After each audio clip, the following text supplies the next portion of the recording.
يا صباح الفل على حضراتكم جميعا. صباح الهنا وصباح الرضا.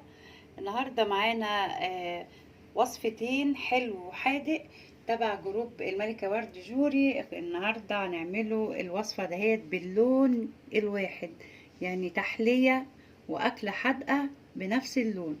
أنا اخترت اللون الأخضر وعملت مهلبية بتاعة الفستق، طريقة حلوة جدا. عملت العصير ليمون بالنعناع ومعاه الخيار. عملت رز بالشبت وبالبسلة الخضراء. بقى نصب بسم الله الرحمن الرحيم.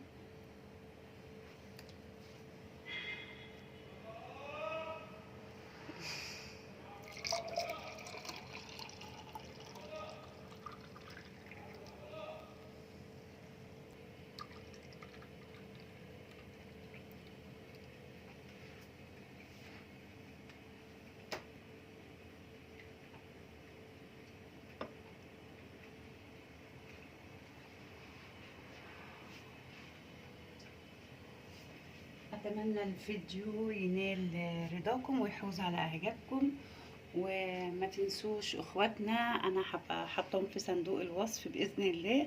اتمنى دعمكم ودعواتكم ليهم بالتوفيق. اشكركم جدا والسلام عليكم ورحمه الله وبركاته.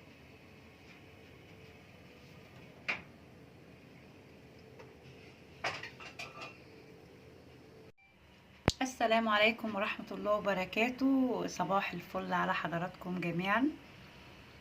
النهارده معانا تحدي من نوع خاص جدا، وبنتحدى انفسنا.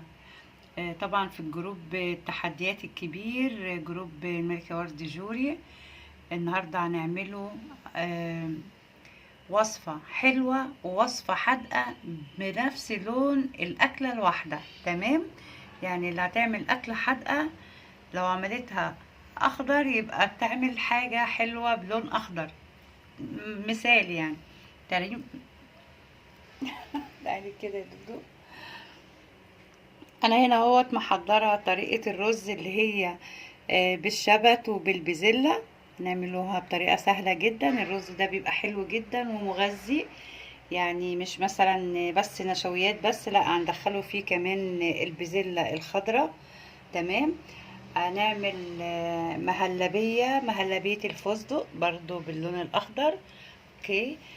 معانا كمان العصير المنعش الجميل، عصير الليمون بالنعناع وبالليمون الاخضر. ايوه. يلا معانا على الحل على طول. محضرين البصله معانا ويلا بينا على بس دي الحل. بقى مش خضر. لا طبعا.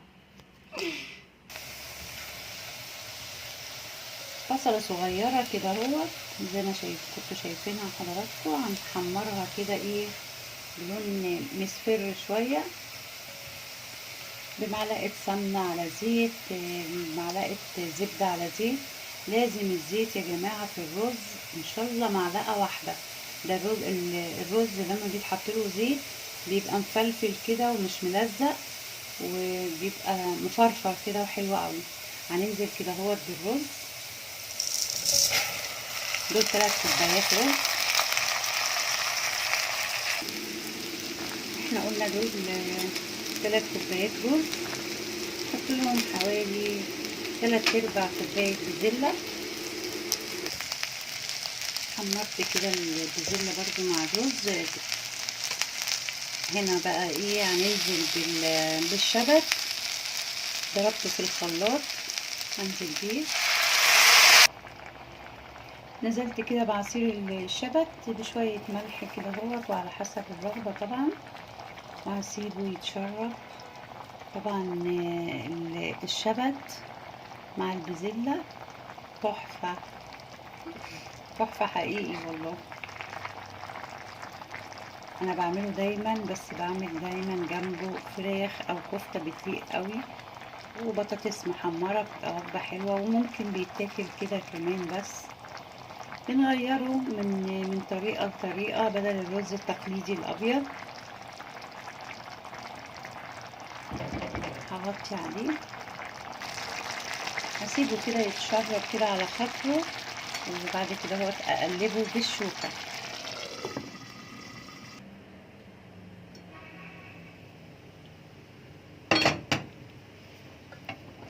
اتشرب معانا كده الرز، ريحته في منتهى الجمال في الدنيا.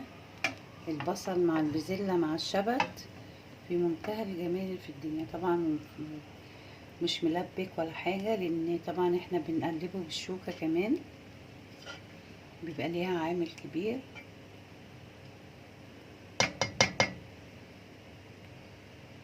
ادوق بقى، ادوق قبل ما ادخل على الحلو.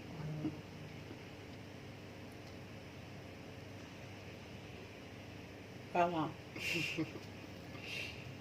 يلا بقى بينا على مهلبية الايه، فستق. هنبدأ نعمل كريمة الفستق او المهلبية بالفستق.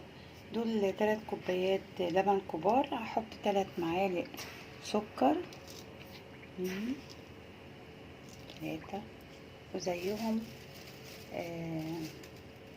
3 معالق نشا.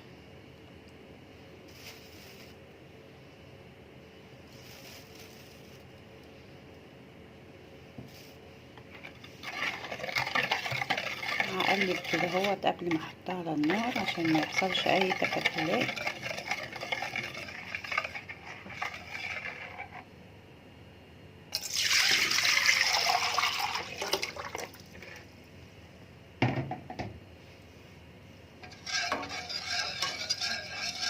هفضل اقلب كده اهوت لغايه ما القوام كده اهوت يبقى ايه، يتقل معايا.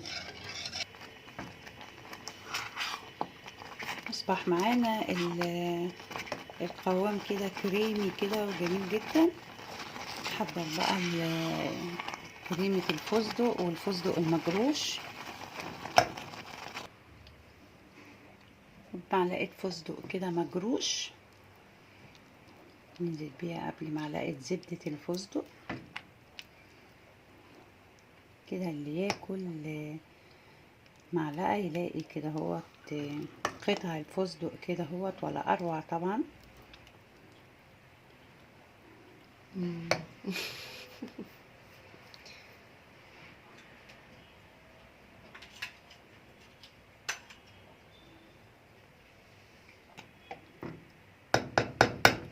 هنزل بمعلقة الزبدة،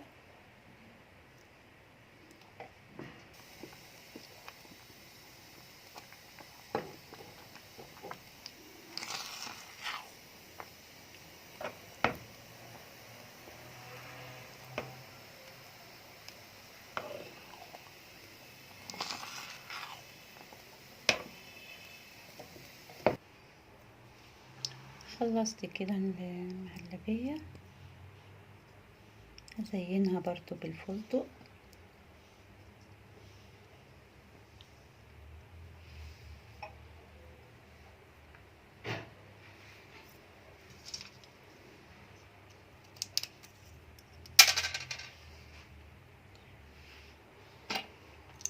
خلصت معانا المهلبية، قطع الفستق اهي كده على الوش باينة، طعم ولا طعم يعني. جربوا الطريقة دهيت، انا دايما بعملها وطعمها حلو جدا وكلها من البيت. بس زبدة الفستق بنعملوها زي زبدة الكاكاو، زبدة الفول السوداني. ان شاء الله هتعجبكم الطريقة جدا. هنعمل بقى ايه، نحضر بقية الوصفة. خلصنا كده هوت الوصفات. الرز عملناه واتشرب، وعملنا المهلبية بتاعت الفستق الجميلة قوي. يعني نعمله برضو عصير حلو جدا، شوية مية كده هوت وعصرة ليمون. ومع حضراتكم يا ريت تجربوا الوصفة المشروب ده، هوت روعة روعة روعة يعني. طبعا الليمون لازم بكون مقشراه عشان ما يمررش. السكر على حسب الرغبة. ننزل بقطع الليمون. معانا بقى ايه، شوية نعناع اخضر، حاجة كده لوز اللوز نعناع نعناع. اه، وفل حاجة عنب كده يعني من الآخر يعني. نعنعوني. اه. يا سلام بقى، في كمان ناس بيحبوا يحطوا مع الليمون والنعناع بيحطوا معلقة لبن. هنضربها ونصفيها قدام حضراتكم.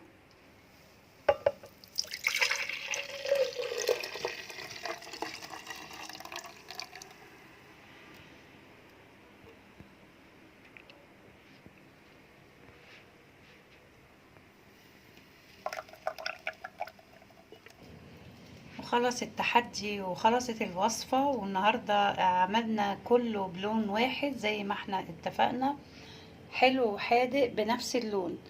عملت مهلبية الفستق، عملت العصير بخيار وليمون ونعناع ولا أروع.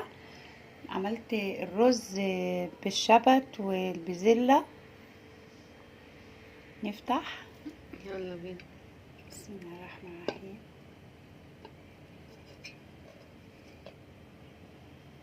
اللون عم بيشهي. طبعا البصل والبزلة باينة.